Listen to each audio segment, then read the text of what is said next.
Oke, assalamualaikum warahmatullahi wabarakatuh. Selamat pagi teman-teman semua. Kita di pertemuan hari ini masuk ke materi organizational and household decision making ya. Sebenarnya yang tentang household decision making ini sudah kita bahas sedikit di pertemuan pertemuan sebelumnya ya. Oke, nggak usah lama-lama, Bapak akan cepat saja gitu ya, masuk ke intinya. Oke, organizational decision making ya.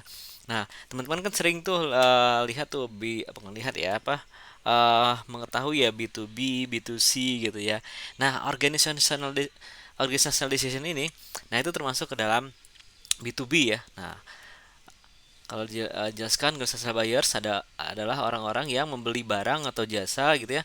eh, untuk kebutuhan perusahaan teman-teman ya, untuk kebutuhan perusahaan.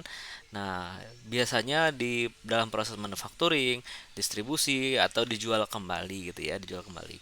Nah, ke organisational buyer memiliki tanggung jawab yang besar gitu ya. Kenapa tanggung jawabnya besar? Karena setiap pihak ya, banyak pihak dalam perusahaan itu berkontribusi dalam pembelian suatu barang gitu ya, bisa bisa banyak.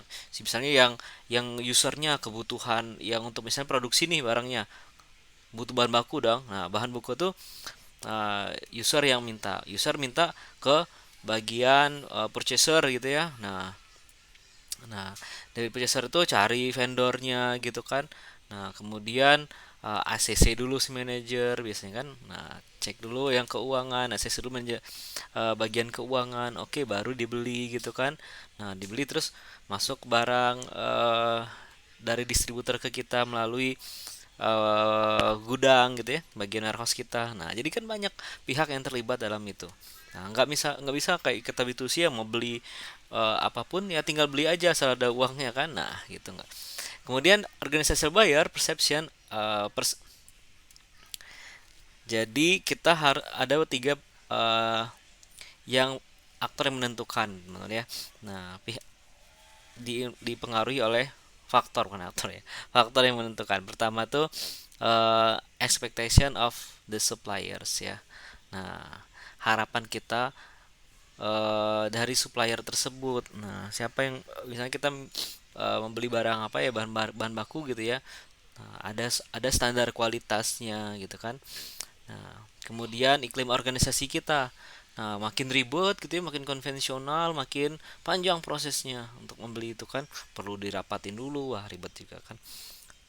Iklim organisasi juga menentukan.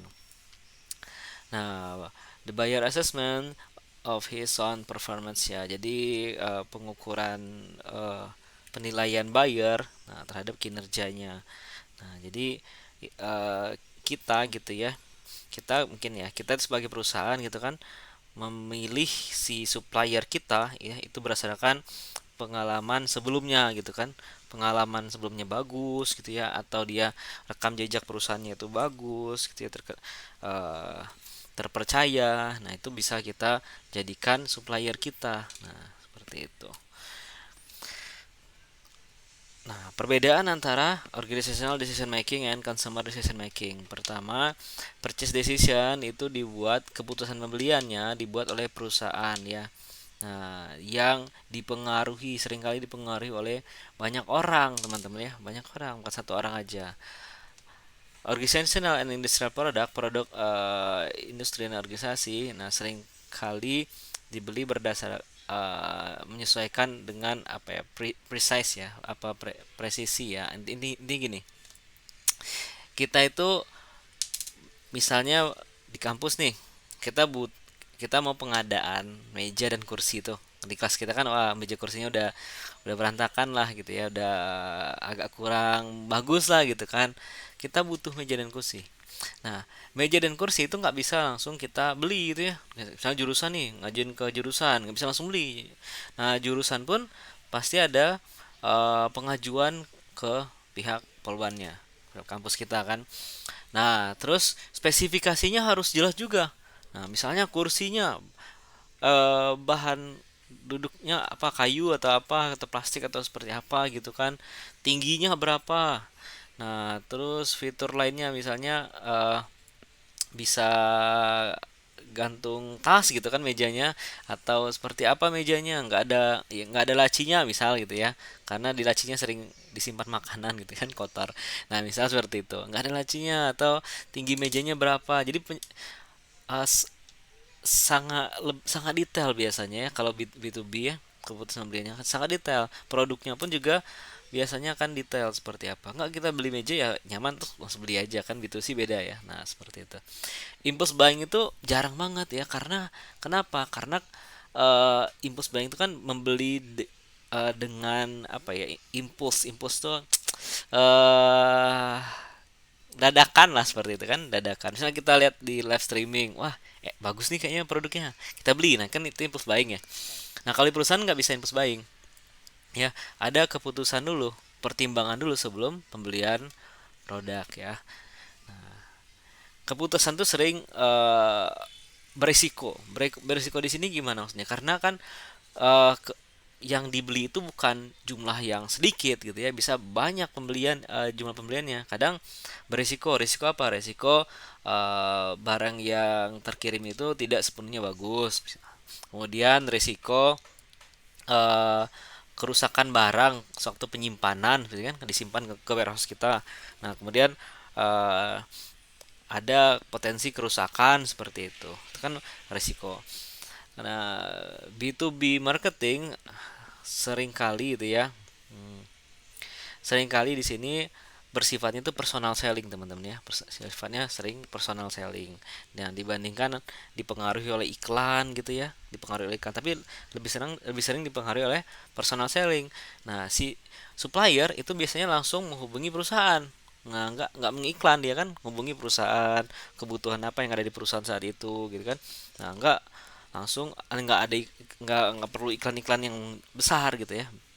Nah kayak di target market B2C. Nah biasanya lebih ke personal selling. Organisasi buyer itu dipengaruhi oleh faktor internal dan eksternal. Faktor internalnya apa? Faktor internal meliputi karakteristik pembeli. Ya, siapa pembelinya? Nanti akan kita bahas lebih detail. Seperti kemampuan membuat keputusan risiko, pengalaman kerja dan pelatihan gitu ya. Jadi pembelinya itu bukan satu orang ya. Nanti ada 6 pembeli dalam organisasi buyer. Faktor eksternal meliputi nature dari perusahaan tempat pembeli bekerja, seperti keadaan ekonomi, penggunaan teknologi, ya faktor yang tidak bisa dikontrol gitu ya. Nah, ada tiga tipe keputusan organizational buying ya. Yang pertama itu harus mengumpulkan informasi sebelum memutuskan beli ya. Kita cek dulu siapa supplier kita gitu ya, track recordnya bagaimana, kemampuan dia menyuplai barangnya bagaimana gitu ya. Jangan jangan sampai kalau suatu kita butuh barang dia nggak ada gitu kan, wah nggak kurang gitu, akhirnya terganggu produksi kita. Nah itu menentukan juga. Jadi kita perlu mengumpulkan informasi yang detail sebelum kita memutuskan. Kemudian mempertimbangkan seluruh alternatif yang ada. Jadi nggak satu bayar dua, satu supplier dua supplier gitu ya. Nah, jadi ada alternatif-alternatif. Biasanya kadang ada juga sistem tender ya. Ada tiga tiga sistem di sini. Kemudian eh, kedekatan pembeli dengan pembeli gini ya. Kedekatan kita sebagai perusahaan dengan supplier ya, dengan supplier kita. Nah, kalau semakin dekat semakin mudah negosiasi gitu ya. Nah, terus lebih enak dalam memutuskan. Tipe da Nah, di sini ada tipe pembelian ya. Yang pertama itu strike rebuy. Nah, di sini biasanya kita tuh udah rutin membeli ke supplier tersebut ya, habitual decision making. Udah rutin beli lagi. Nah, biasanya ini untuk supplier yang sudah kita terpercaya, sudah memiliki rekam jejak yang bagus di kita gitu ya. Nah, masalahnya sangat kecil, sangat minim gitu ya, tidak ada risiko, bahkan risikonya rendah gitu ya. Nah, kemudian automatic reorder. Misalnya kita kurang bahan bakunya, tinggal kita kita kontak langsung datang gitu ya. Automatic rebuy. Jadi itu strike rebuy. Kemudian ada modified rebuy. Kadang ada kebutuhan yang khusus gitu ya. Nah, ini sering waktu Bapak kerja di Cikarang dulu, tipenya modified rebuy. Jadi setiap project atau tender itu ada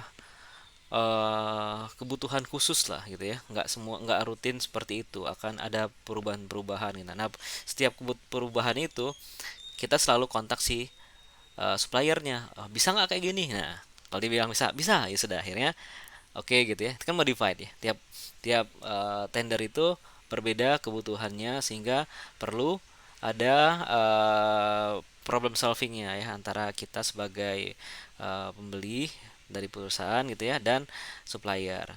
Nah, ini resikonya lebih rendah dan ke moderate ya. Kenapa? Karena kadang yang baru itu ya, produk yang apa, bahan baku yang dimodified itu, yang berbeda tersebut itu ada risiko tidak sesuai. Nah, tidak sesuai sehingga ada pengembalian, ada waktu lagi. Waktu itu kan biaya ya. Nah, kemudian biasanya eh, itu nggak rutin ya, bukan nggak rutin ya. Kadang kadang rutin juga ya, kadang eh, dalam situasi tertentu gitu ya. Nah, one of you. Nah, new tax ini pembeliannya masih baru ya. Kita setiap tender itu kita bisa jadi orangnya baru, perusahaannya baru gitu ya, perusahaan suppliernya baru. Jadi setiap tender bisa baru-baru. Nah, itu sering pemerintah kayak gitu ya. Yang menang tender itu kan sering baru-baru. Nah, itu beresiko sebenarnya kalau yang baru-baru gitu ya, menang tender berdasarkan harga termurah biasanya.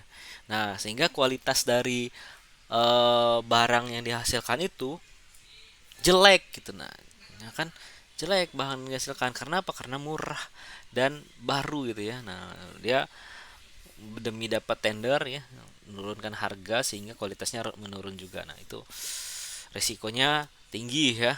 Nah, tinggi, dan juga eh, keterlibatan kita sebagai buyer itu sangat tinggi ya. Karena kita harus mengevaluasi lagi dan sebagainya, itu ribet banget. Nah, dan pihak siapa saja di sini kan tiga tipe ya. Nah, pihak siapa saja yang terlibat dalam pembelian. Nah, itu ada lima tipe ya. Five, bukan six ya. Five decision roles. Nah, yang pertama itu inisiator. Nah, ini kita contohkan ya. Nama anak ini namanya Dabu ya. Di Dragon Ball ya, Dabu. Nah, Dabu ini mau mau mainan gitu ya, mau mainan dia tuh. Nah, ada lima mainan yang apa, yang mau dia beli gitu ya, memang maksudnya yang dia pengenin gitu ya, pengen dibeli, ada lima. Nah, terus ya pokoknya lebih lah, mungkin bisa lebih bisa banyak ya. Nah, misalnya 5 atau 6 ya. Nah, kemudian ada lima pihak yang terlibat dalam pembelian barangnya si Dabu ini, mainannya si Dabu ini ya. Nah, siapa pihaknya? Yang pasti ya si Dabu sendiri. Si Dabu itu sendiri ya, kayak ini dia pengen apa. Nah, bisa Dabu sendiri atau bisa orang lain juga sebenarnya. Nah, inisiator yang eh, menentukan ya, yang inisiator. Si Dabu biasanya kadang inisiator tuh user sendiri ya, yang menggunakan barang itu. Nah, atau misalnya inisiatornya Dabu nih misalnya ya. Kemudian influencer, influencer nih teman-temannya Dabu nih. Nah, teman-temannya wah beli remote control misalnya gitu ya. Nah, terus ngajak si Dabu, yang sini beli, yang ini beli remote control, yang ini beli apa, boneka, yang ini beli bola gitu ya. Ini beli mainan bayi-bayi gitu ya, atau gitu apa ya. Nah, jadi menentukan si Dabu. Wah, Dabu ini eh, mempertimbangkan faktor influencer. Kalau di perusahaan kan orang-orang yang mempengaruhi ya, mempengaruhi itu. Biasanya ini bagian purchasing ya. Nah, kemudian decider. Decider itu yang memutuskan, yang memutuskan. Jadi di antara pilihan-pilihan mainan tadi, nah mainan yang diinginkan Dabu ya, yang memutuskan siapa? Ya orang tuanya si Dabu ya, yang punya duitnya orang tua. Biasanya atasan itu ya, atasan atau manajernya memutuskan nih, oke nih gitu ya. Walaupun yang inisiatornya si Dabu gitu ya. Bayarnya, yang membelinya ya, bapaknya Dabu ya, bapaknya punya duit. Nah, kalau di sini ya biasanya bagian purchasing atau bagian keuangan, kadang dia tergantung perusahaannya. Nah, bayarnya. Nah, kemudian yang penggunanya ya si Dabu sendiri kalau di sini case-nya ya, Dabu sendiri penggunanya. Atau kalau di perusahaan ya isi inisiator dan timnya misalnya kan, tim bagian si inisiator tersebut. Nah, usernya si Dabu sendiri.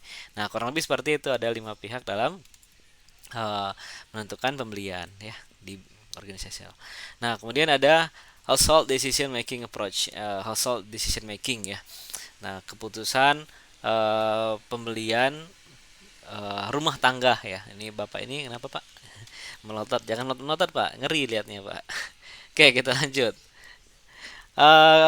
Keluarga ya, ini sudah dibahas, sebenarnya sudah bahas sedikit di pertemuan-pertemuan sebelumnya gitu ya. Nah, keluarga itu pasti ya, sebelum yang kita bahas sebelumnya itu menentukan pembelian. Ukuran keluarga pun juga menentukan pembelian.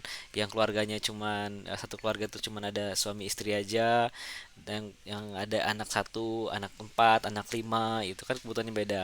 Bahkan satu keluarga itu satu rumah itu ada nenek kakeknya juga, itu kan menentukan juga perilaku pembeliannya. Nah, family life cycle ya. Nah, yang kayak tadi mempunyai anak, orang tua yang bekerja gitu ya. Nah, di sini juga usia, status perkawinan, misalnya single parent itu kan juga berbeda. Nah, kehadiran anak di rumah, usia anak juga menentukan. Nah, teman-teman ada nih sekarang kan yang udah kuliah nih.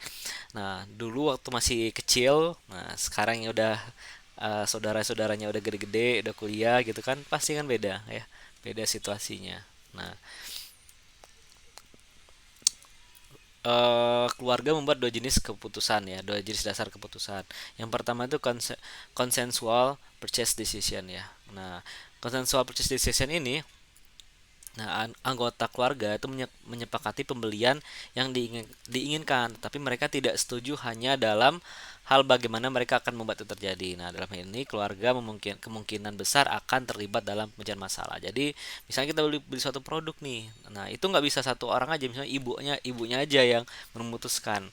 Nah, kadang suaminya juga, anaknya juga memutuskan dalam pembelian produk tersebut. Jadi keputusan secara bersama. Kemudian ada accommodative decision. Anggota kelompok memiliki preferensi atau prioritas yang berbeda dan tidak dapat menyepakati pembelian yang memenuhi kebutuhan semua orang. Hal ini di sini bahwa mereka menggunakan tawar, paksa, kompromi untuk mencapai kesepakatan tentang apa yang harus membeli dan siapa yang menggunakannya. Nah, ini ya, kadang satu orang itu ya menentukan ya, menjadi menjadi mayor ya, menjadi apa, yang utama gitu ya dalam kebutuhan anggota keluarga lainnya. Berapa faktor penentu yang menentukan berapa banyak konflik keputusan keluarga akan meliputi ini. Faktor penentu menentukan berapa banyak konflik keputusan keluarga. Yang pertama itu interpersonal need. Nah, kebutuhan setiap individu dalam keluarga itu kan menentukan ya. Nah, kemudian ke manfaat dan keterlibatan dari produk tersebut, seberapa besar manfaatnya, seberapa besar keterlibatannya. Keterlibatan sini maksudnya kegunaannya oleh setiap orang dalam keluarga tersebut gitu ya, tanggung jawab juga, dan power di sana. Power di situ ya, siapa yang menentukannya gitu ya, siapa yang di sini bertanggung jawab seperti itu. Nah, automatic decision ketika satu anggota keluarga memilih produk. Contoh yang ada dalam rumah tangga tradisional, biasanya laki-laki memilih mobil, sedangkan dekorasi rumah itu biasanya wanita. Itu automatic decision ya. Nah, jadi ya kadang setiap anggota itu punya role-nya masing-masing dalam pembelian ya. Nah, seperti itu. Tapi ya, ini juga bukan hanya dalam pembelian ya, ke dalam perilaku lain pun juga kadang menentukan. Misalnya kayak eh, kayak investasi itu biasanya ada keluarga yang investasi secara kebutuhan apa, secara diskusi bersama. Ada juga yang automatic decision nih, misalnya dikontrol oleh, kan ya dikontrol oleh laki-laki gitu kan. Nah, sedangkan uang kebutuhan rumah tangga dikontrol oleh istri gitu kan. Nah, investasi oleh suami, kebutuhan oleh istri, kan kadang seperti itu.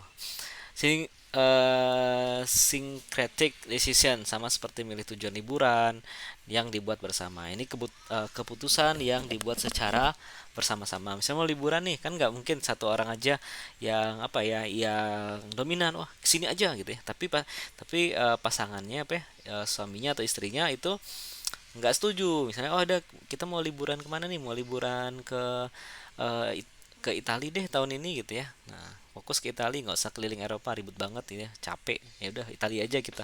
Tapi yang satu lagi pasangannya mau keliling Eropa gitu ya, mumpung lagi di Eropa deh keliling sekalian. Nah, satu orangnya nggak mau lah, pengen ke Italia gitu ya, ke Italia doang. Nah itu kan menentukan gitu kan. Harus dua-duanya, harus ada kesepakatan. Kalau misalnya ke Italia doang, yang satunya nanti nggak menikmati liburannya gitu kan. Kemudian ada family financial officer, individu yang melacak tagihan keluarga dan memutuskan bagaimana setiap kelebihan dana akan dibelanjakan. Nah, ini biasanya kalau untuk kebutuhan keluarga ya, tagihan keluarga, kebutuhan keluarga, ya biasanya kan si ibu ya, mother types ya, ibu yang menentukan.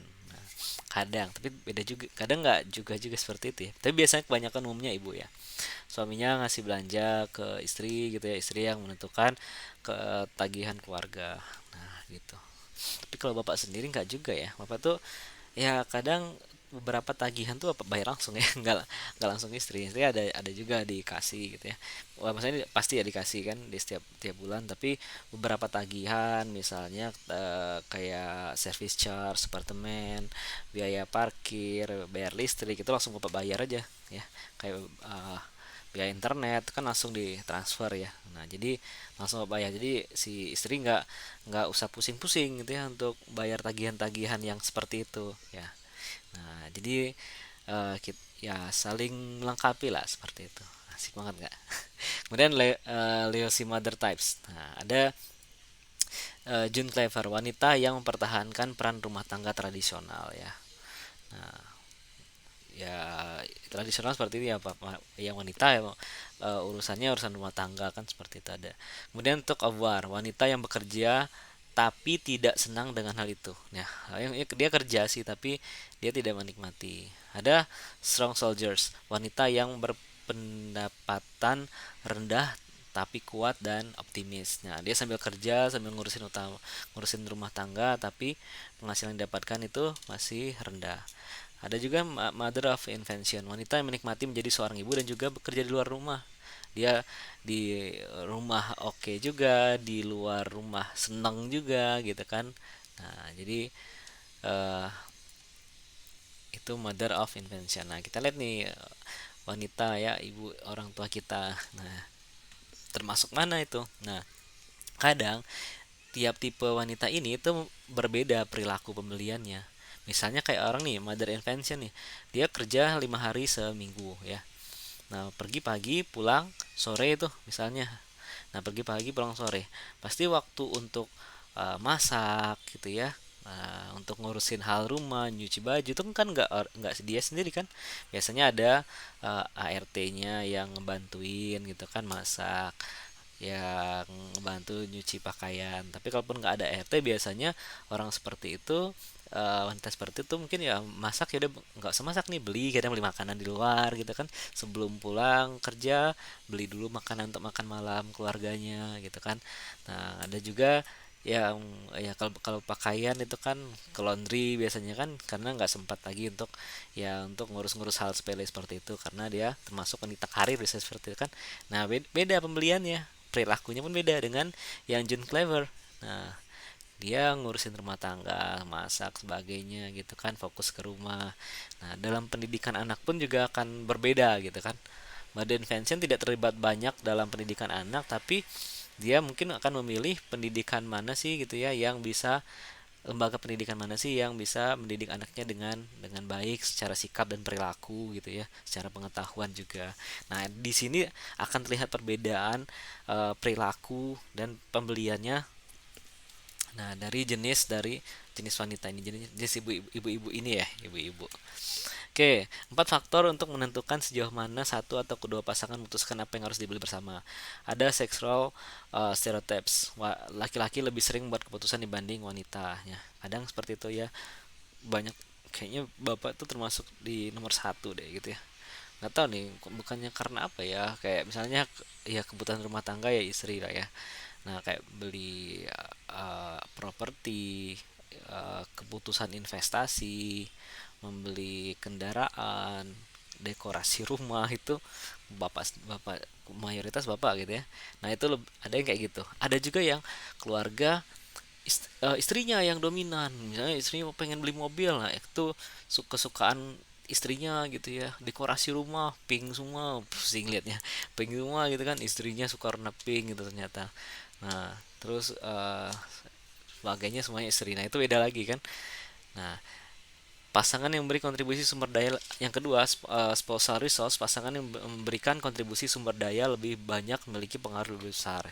Nah, yang berkontribusi banyak yang pengaruh lebih besar ada kayak gitu ya. Misalnya kayak eh suaminya yang lebih dominan ya. Suaminya eh, yang berkontribusi dominan, suaminya yang mempengaruhi. Ada juga yang istrinya, wah karena istrinya lebih berkontribusi dia lebih dominan. Ada yang seperti itu. Ada bersama experience, pasangan sering memperoleh pengalaman membuat keputusan, sering membuat keputusan individual. Nah, ini tergantung dari pengalaman kayak gini. Suaminya itu eh, tamatan keuangan gitu ya. Nah, pasti keputusan keputusan investasi itu di suaminya dong, nggak mungkin ke istrinya. Nggak ada pengalaman atau pengetahuan di analisis keuangan. Nah, jadi investasi investasi keuangan keluarga itu dipegang suami gitu. Misalnya kayak gitu kan, experience. Nah, makanya kadang kadang ya bapak tuh kadang ada kasihan juga sama keluarga yang seluruh, kan keluarga ya, kasihan juga sama bapak-bapak yang uangnya itu full dipegang istri. Wah, itu kasihan orang kayak gitu ya. udah kerja udah kerja mati-matian gitu ya, banting tulang, ternyata semua uangnya dipegang istri, sedangkan istrinya itu tidak punya atau minim ya, literasi keuangannya. Nah, jadi ya hidupannya ya gitu-gitu aja seringnya. Nah, beda dengan keluarga yang eh, apa apa keuangannya itu diatur bersama. Nah, kayak misalnya ya keputusan investasi itu bukan di istri aja. Kalau istri nggak punya pengalaman, ngapain ke istri? Nah, ke suaminya. Keputusan investasi ya. Nah, kayak si contohnya yang pengacara kondang kita, pengacara kondang ya. Ya tau lah siapa gitu ya. Nah, beliau kan uangnya kan banyak tuh, hartanya banyak, yang ngelola siapa? Dia sendiri. Ya ke istrinya ya dikirim ya, uang uang untuk istri ada juga, tapi nggak semuanya di istri gitu. Nah, itu ada experience ya, pengalamannya, karena dia lebih berexperience, memiliki pengalaman dalam pengelolaan keuangan. Nah, seperti itu. Ada socio-economic status, keluarga kelas menengah membuat keputusan bersama lebih sering dibandingkan keluarga atas atau bawah. Nah, kalau keluarga kelas bawah biasanya ya, dia tuh keputusan eh, bersamanya itu lebih sedikit ya. Nah, lebih sedikit. Atas pun juga sama, lebih sedikit juga. Kadang kelas atas ya. Nah, lebih sedikit. Kenapa? Karena yang sepele-sepele itu nggak harus didiskusikan gitu ya. Nggak harus diskusikan bersama kalau yang kelas atas ya. Nah, mending ngurus yang lebih gede lah daripada ngurus yang kecil-kecil gitu kan. Nah, sedangkan kalau yang kelas bawah bukannya nggak diurus secara bersama, yang diuruskan tuh dikit gitu ya. Jadi ya langsung aja gitu. Nah, makanya seperti itu. Sosioekonomik status tuh setiap kelas itu berbeda gitu ya penentuannya.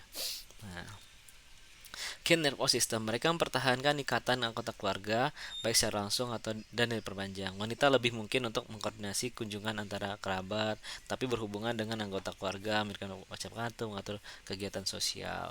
Nah, hubungan antara keluarga dan kita dan orang-orang di sekitar lah ya.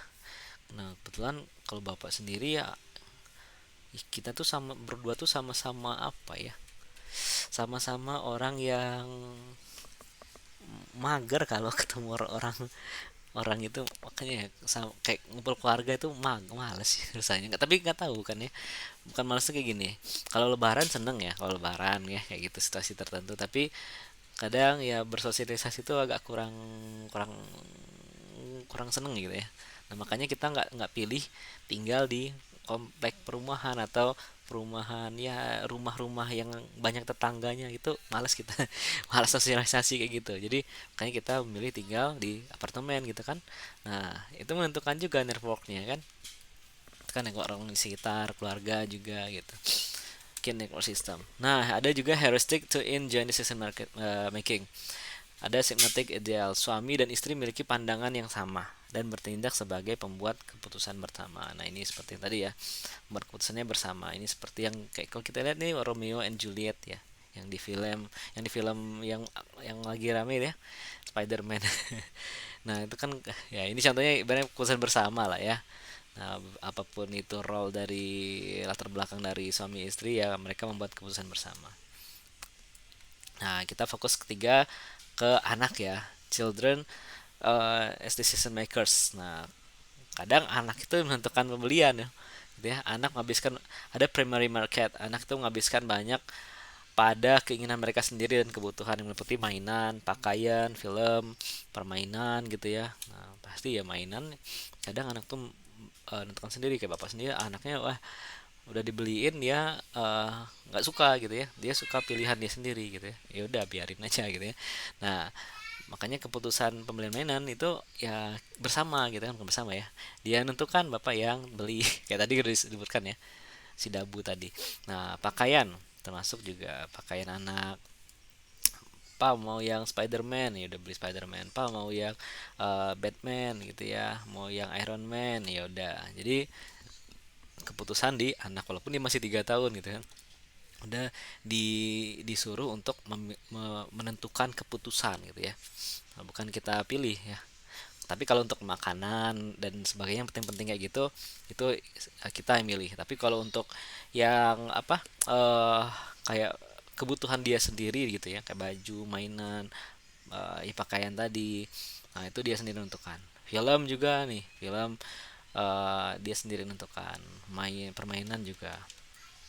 Ada influence market, parental yielding, ketika orang tua membuat keputusan menyerah pada permintaan anak ya. Nah, jadi uh, si orang tua ya, nah itu uh, menyerahkan ya kebutuhan semuanya, itu kebutuhan urusannya uh, pada anaknya gitu ya, pada permintaan anaknya mau apa gitu ya. Nah, beda dengan yang primary market, memang sebenarnya dalam primary market itu mereka punya, anak tuh punya keinginan ya, keinginan pribadi, tapi masih dikontrol oleh orang tua ya. Kadang kalau di influence market ya orang tuanya nurut-nurut aja biasanya. Nah ada future market ya, future market ya, contoh contohnya itu lebih di apa ya, future market itu lebih ditentukan oleh orang tua biasanya, lebih ditentukan oleh orang tua. Kenapa? Karena si orang tua itu lebih berharap sesuatu pada anaknya ke depannya seperti apa gitu ya. Nah jadi nggak semuanya anak itu yang menentukan.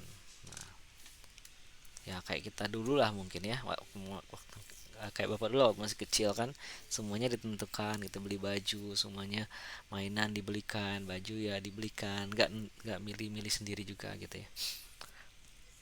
Nah ini tabungan juga contohnya ya, itu kan dibelikan orang tua kan, dia bukan beli ya, dipilih orang tua, tapi si anaknya dibuat tertarik seperti itu. Consumer socialization, proses di mana anak muda memperoleh keterampilan, pengetahuan, dan sikap yang relevan dengan fungsi mereka di pasar. Nah, ada dua sumber sosialisasi primer adalah keluarga dan media. Yang pertama ini, orang tua menunjukkan gaya yang berbeda ketika mereka bersosialisasi dengan anak mereka. Yang pertama itu ada tipe ya, tipe sosialisasinya itu authoritarian parents. Nah, Nah, itu orang tuanya membatasi emosian dan bermusan tuh tidak terlibat. Mereka tidak memiliki hubungan yang hangat dengan anak-anak mereka. Mereka menyasar jenis media anak-anak yang lihat. Mereka cenderung memiliki pandangan negatif tentang iklan ya. Nah, dia orang-orang yang orang tua yang kolot lah gitu ya, yang semuanya itu di apa diatur ya. Atur kan dari kata authorization ya, diatur. Nah, diatur oleh orang tuanya. Kemudian ada neglecting parents, juga tidak memiliki hubungan yang hangat dengan orang tua dan tidak mengkontrol atas apa yang dilakukan anak mereka. Nah, beda kalau tadi ya, dia cenderung ya ada kontrol ya, kontrolnya besar ya. Nah, ini cenderung tidak, lemah kontrolnya. Indulgent parent berkomunikasi lebih banyak dengan anak mereka tentang konsumsi terkait hal yang kurang batasi dan kurang batasi. Mereka percaya bahwa anak-anak harus diperbolehkan untuk belajar tentang pasar tanpa banyak gangguan. Nah, ini lebih ke anaknya ya, eh, bebas menentukan gitu kan, bebas menentukan ya. Indulgent parents ya, tidak selalu dibatasin ya. Nah, kalau bapak tuh mungkin kayak indulgent ya dari dulu, males sekolah. Dia bapak dulu, pas udah SMP tuh, aduh malas sekolah, libur dulu, malas malas belajar di sekolah. Libur akhirnya kan, libur sendiri malas, karena ya keinginan pribadi itu ya kita sendiri yang tahu gitu ya. Nah, itu orang tua yang bukan yang wah ini harus sekolah, anaknya harus ini, enggak. Bapak dari dulu enggak gitu ya. Ya main gitu, main sampai sore, main aja gitu kan, menikmati masa anak-anak ya. Terus eh waktu ya ini lebih ke SD ke SMP gitu ya. Nah, itu anaknya dibebaskan maksudnya nggak bebas-bebas banget ya. Bebas ya dalam artian ada kontrol juga, kontrol ya, norma perilaku juga dijaga. Eh tapi tindakan atau pembelian atau apapun itu bebas ya anak ya. Iklan mulai mempengaruhi. Nah, medianya iklan mulai mempengaruhi kita pada usia yang sangat dini. Seperti yang kita lihat, banyak pemasar mendorong produk mereka pada anak-anak untuk mendorong mereka membangun kebiasaan seumur hidup ya. Sering banget ya iklan-iklan yang di YouTube gitu kan. Wah, mempengaruhi persepsi anak gitu ya. Nah, dan sehingga mereka ya membeli produk itu juga, menyarankan, minta orang tuanya beli gitu ya. Nah, anak-anak mengalami proses sosialisasi di mana mereka belajar bagaimana menjadi konsumen. Anak-anak dapat dibagi berdasarkan usia dalam hal tahap perkembangan kognitif mereka dan kemampuan untuk memahami konsep-konsep dari meningkatnya kompleksitas seperti limited. Anak-anak yang lebih muda dari usia 6 tahun tidak menggunakan penyimpanan memori dan pengambilan ingatan ya. Sedangkan anak-anak usia 6 sampai 12 tahun menggunakan ingatannya tetapi jika diminta untuk melakukannya. Anak-anak 12 tahun ke atas itu secara spontan menggunakan penyimpanan memori dan pengambilan ingatan ya. Jadi ini terkait dengan kompleksitas dalam pemilihan produk gitu ya. Nah, aspek kognitif lah seperti itu kan. Kognitif itu kan ingatan, ibaratnya di sini pengalaman sebelumnya, pengalaman orang lain gitu kan. Nah, dia akan mempertimbangkan mana yang bagus, mana yang tidak gitu ya. Dibandingkan dengan orang dewasa, anak-anak adalah subjek sulit bagi peneliti pasar. Mereka cenderung menjadi pelopor yang tidak dapat diandalkan dari perilaku mereka sendiri.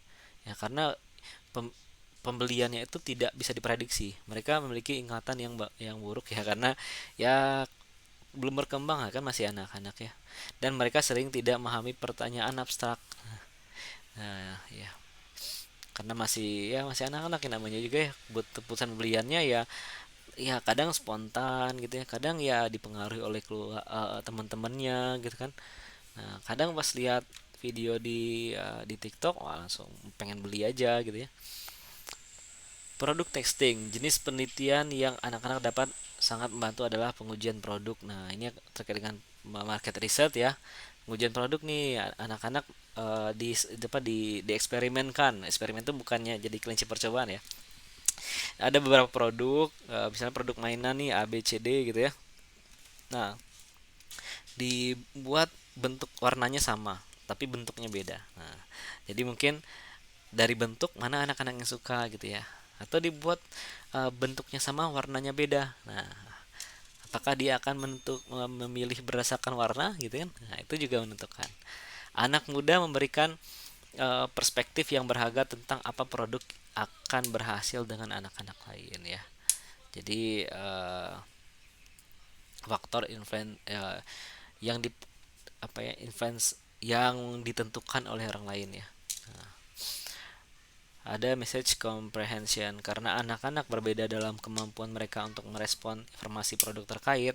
Banyak masalah etika serius ketika pengiklan mencoba untuk langsung menarik perhatian kepada mereka. Makanya kadang di apa ya di kan kadang ya di penelitian itu anak-anak tuh dilarang untuk jadi subjek penelitian biasanya.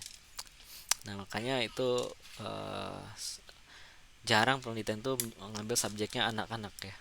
Dari sisi etika pertama. Nah, di iklan pun juga juga juga jarang ya kecuali produk-produk memang untuk anak-anak. Nah, jadi mereka tuh ya jarang pengiklan menggunakan anak-anak sebagai subjeknya. Oke, sampai segitu untuk pertemuan hari ini.